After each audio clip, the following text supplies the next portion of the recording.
What's up, YouTube? It's your boy Drop Lows here, and today we are here with a Honda video. We're gonna be doing a review on the Maxpeeding rods coilovers. I done had them in for about 2 months, and I'm about to pop all the wheels off, see what it's looking like up under there, show y'all how these things really get down, because I see a lot of trash talk about the little cheap eBay coilovers, and bro, everybody's not out here racing and trying to do the most with the damn car. Some just want a good little low look, and some do not care if it ride like shit. They just want it low as hell.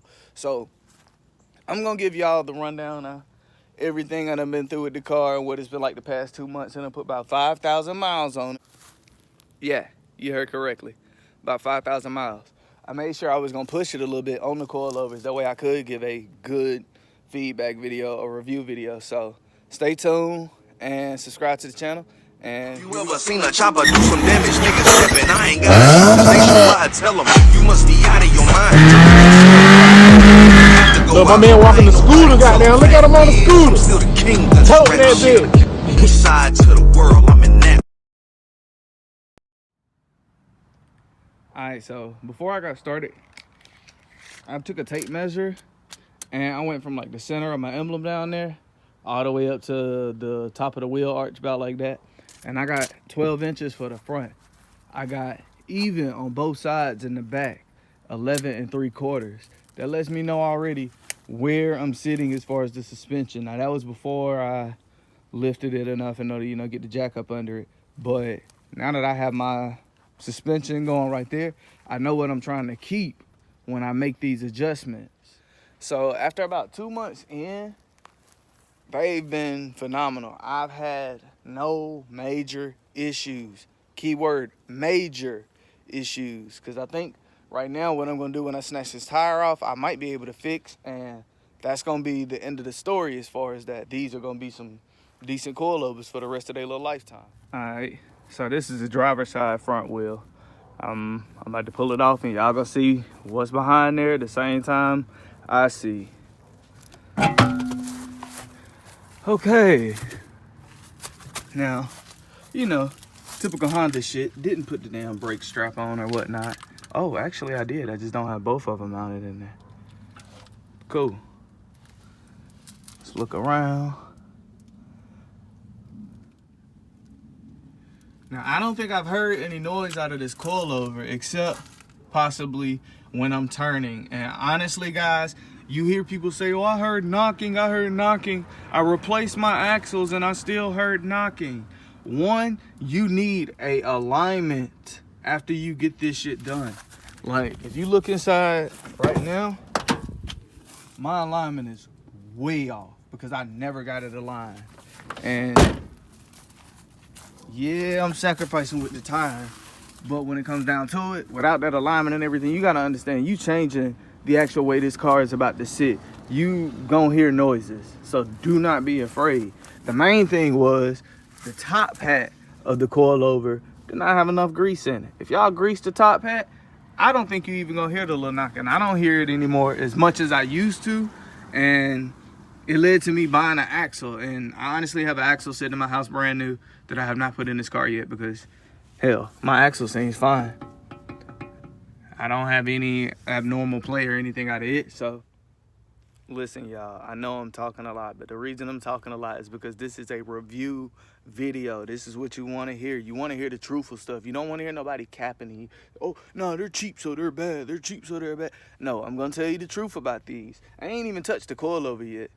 I have not touched it yet because I'm talking to you about my driving experience and what it was like to have them on the car and everything else around it before I sit here and say anything bad about this coilover, because honestly, the coilover has been good. And the coilover rides good as hell. It's a little bumpy, but at the same time, it's probably about to get bumpier because I've had my driver's side bottom out a couple times on this little piece right here. And I know that I'm hitting some frame over here. And yo, you can miss me with that. I'm about to lift this car up a little bit, or at least try and stiffen the preload on it, because I think I left a preload stock from factory just because all of it seemed pretty unique. But now it's more into the tuning aspects. I'm going to play with this preload, get it a little stiffer on the side. Maybe that should keep the car from bottoming out at some of the spots in which I'm thinking of. My main place is work, so that's why I have to do this right. I can't have my car fucking up on the way into work. You see what I'm saying? All right, so let's touch the coilover and all the connections and see what it feel like. It's solid. Solid. Ooh. Ooh. I'll take that though. I'll take that L. That's most likely on me. But hey, that could be the whole damn little tinging I heard as well. Alright, so now that I've done all my measurements and things right here and readjusted, I had to count my spins and shit up here, and also after I counted my spins, I kept track of the distance in between the bottom ring right here and the top of this ring right here. And as a little extra measure, I sort of counted these out. But I got 1.5 inches right here, and when I get ready to put the wheel back on, I'm gonna be able to measure from the emblem area up to the wheel arch here. Okay, so as well as adjusting the preload and everything right there on the driver's side, what my final measurement between the middle of the emblem and the top of the wheel arch right there came up to was 1.25 inches, like spot on 1.25 feet. So what I did is I came over here to the next one, and I still measured it. I'm still getting 11.75. I need to try and bring it up and even those out. Basically take it up 1/2 inch, just like the other side. So as y'all can see, we back down here with the tape measure, and from the middle of the emblem up to the top of the tire, right on the money, 12 inches. And on the other side, right on the money, 12 inches. I'm a little off because I'm holding the camera, but you feel me? Like, it's a basic way in order to get your judgment on the seat. If you got the ride height sitting. Anyways, back down to this. Now that I done tuned the preload on the front, the best way to check it, considering preload, you don't have to be moving the check. Don't go crazy with it, because your hood is going to flex. Damn, I already feel it. I already feel it. But the main thing is, give it a little bump.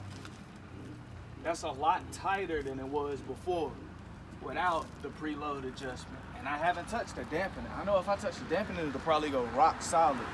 But now I know that this should effectively handle just a little bit better in the road, because at first it was just entirely too spongy. Like every single bump I hit, I felt the bumps, but I also knew I went with the stock preload. So although they come with an even preload from the factory, the Maxpeeding rod, don't use that factory set and go just a little bit tighter for your car, because you don't know when you're gonna have someone else in the back seat, extra weight, groceries, anything. These are little Hondas or whatever you put your coilovers on.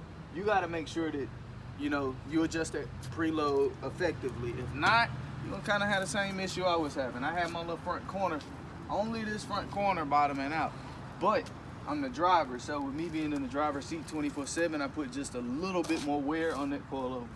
Now, with it tightened up as far as my preload, I don't think I'm gonna have any more issues. And my preload is not excessive. I still have some kind of play in the car. You see what I'm saying?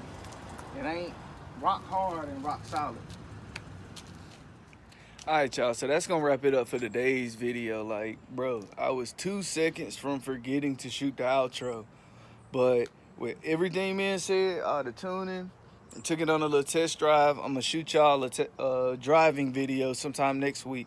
Give you some more content on the Honda and actually show you what it's like in motion on the Maxpeeding rods. But in my opinion, I give them a 10 out of 10. I ride on them, as I said, I done put 5,000 miles before I had to readjust my preload. And now I feel like I'm probably never gonna have to touch them again. You get a chance, you want a cheap set of coilovers, go for it. I paid about $250-ish for mine after a discount. Perfect buy, best piece of my Honda, and I'm liking the little stance this guy. It's low, but it ain't cambered out and looking completely, you know, erratic and non-drivable. If you like this kind of content, give a video a thumbs up, subscribe to the channel, and stay tuned. I will definitely be back with more. It's your boy Drop Lows, and I'm out.